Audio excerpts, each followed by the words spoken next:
안녕하세요. 성도 여러분 반갑습니다. 오늘은 153 성경 통독 제 88일차 되는 날입니다.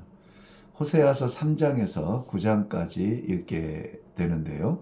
오늘도 통독 가운데 하나님의 귀한 말씀에 은혜가 있기를 바랍니다. 먼저 호세아서 제 3장입니다.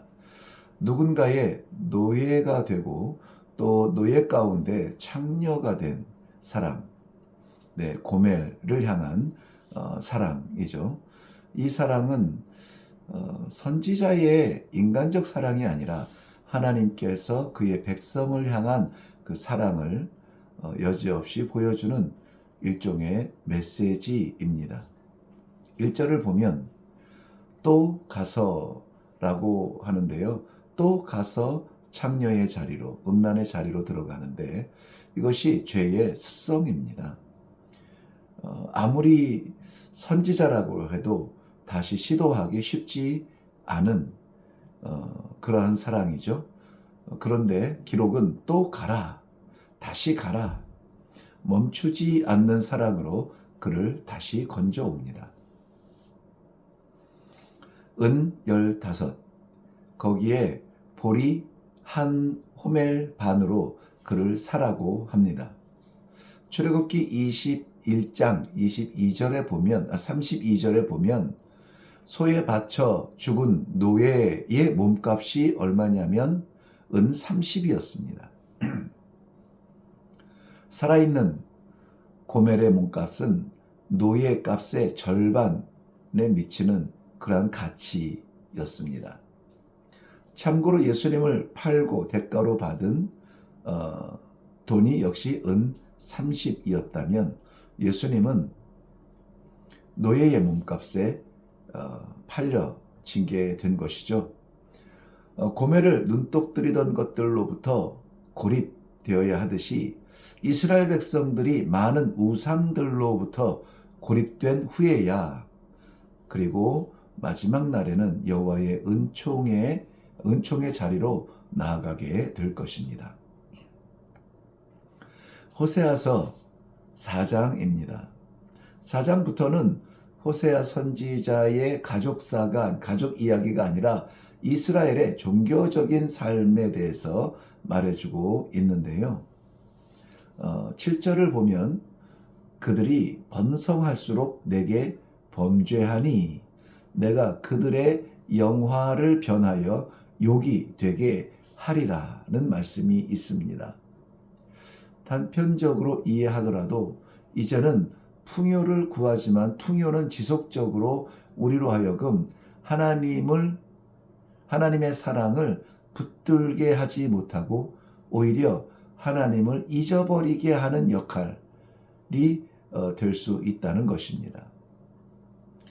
11절부터 14절의 내용을 보면 신앙의 변질은 곧 삶의 변질로 이어갑니다. 종교적 간음은 삶의 간음을 가볍게 여기겠죠.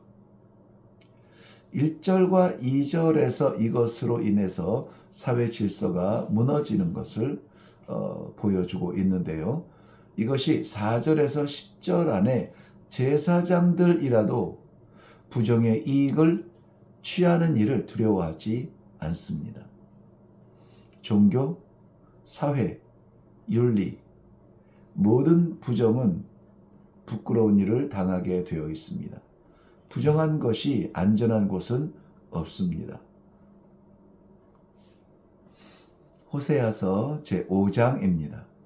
7절 말씀, 신앙의 정조를 지키지 않고 여호와의 사랑의 자리에 많은 것으로 대신한 음란의 행위의 결과 사생아를 낳게 되죠. 신전 신앙의 고집이 무너진 편리한 시대에 우리는 여호와를 알지 못하는 세대를 낳고 있습니다. 8절부터 12절 내용에 보면 유다의 부는 경고의 바람인데요. 유다를 찾아온 무거운 종교적, 사회적, 그리고 윤리적 문제를 들고 달려간 곳이 아수르인데요. 아수르도 그들에게는 해결의 방법이 되지 않습니다. 여기저기 살 길을 찾지만 하나님의 백성은 오직 여호와의 얼굴을 바라보는 유일하고도 최고의 길이 있음에도 불구하고 찾지 못한다면 어서 우리는 그 길로 돌아가야 할 것입니다. 오직 여호와의 얼굴을 구하는 그 자리 말이죠. 호세아서 6장과 7장을 같이 이렇게 보도록 하겠는데요. 교훈을 위해서 찢으신 하나님께서 다시 싸매시고 고쳐 주십니다.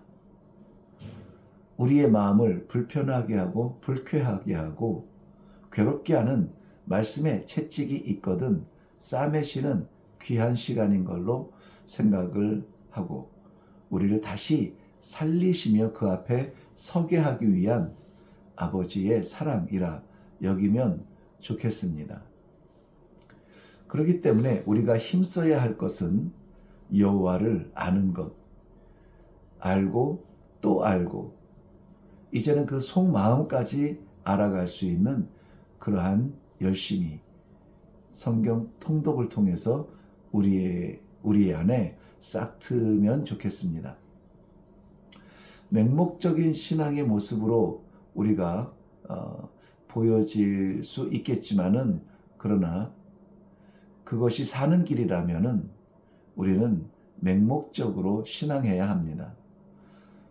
그렇지 않으면은 그저 형태만 가지고 모양만 가지고 있다면 절벽을 향해 달려가는 좁은 시야의 양들과 다르지 않습니다. 백성들뿐만이 아니죠.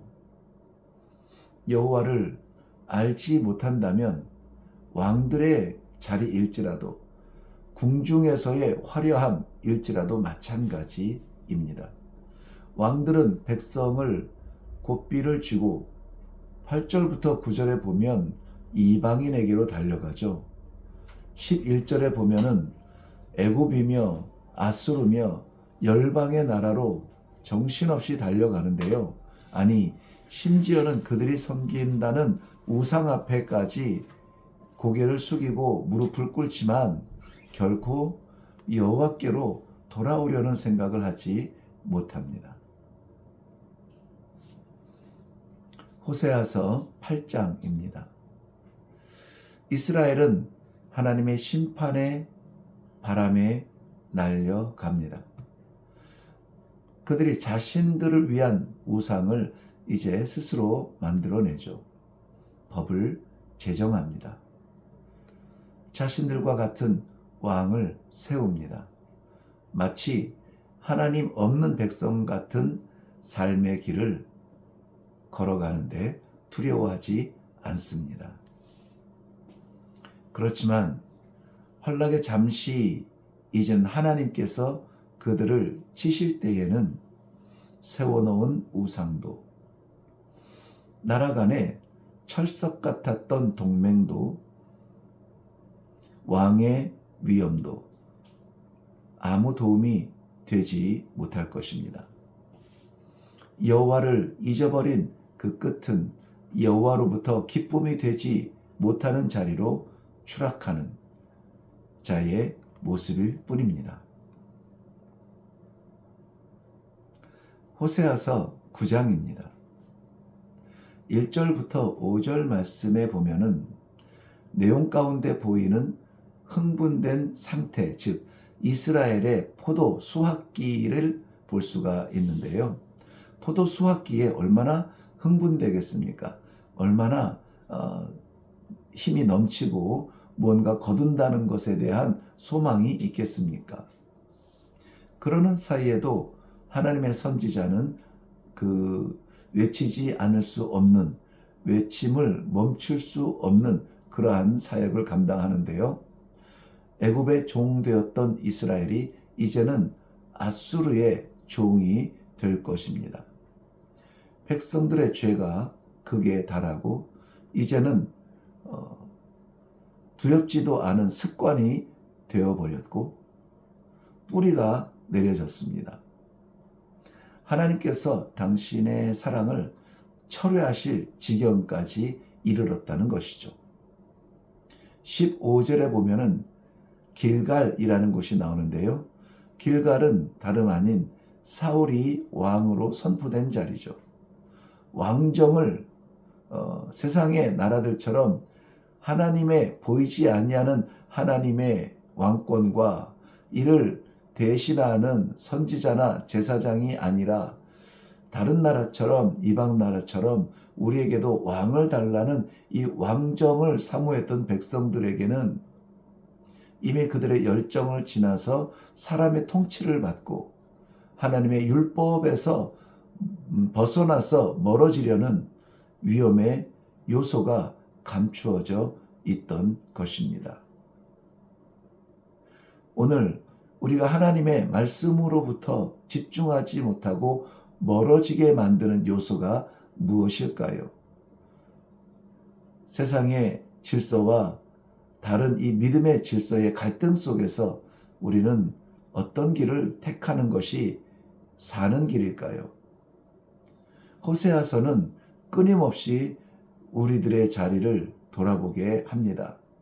그리고 끊임없는 하나님의 사랑을 기억나게 합니다.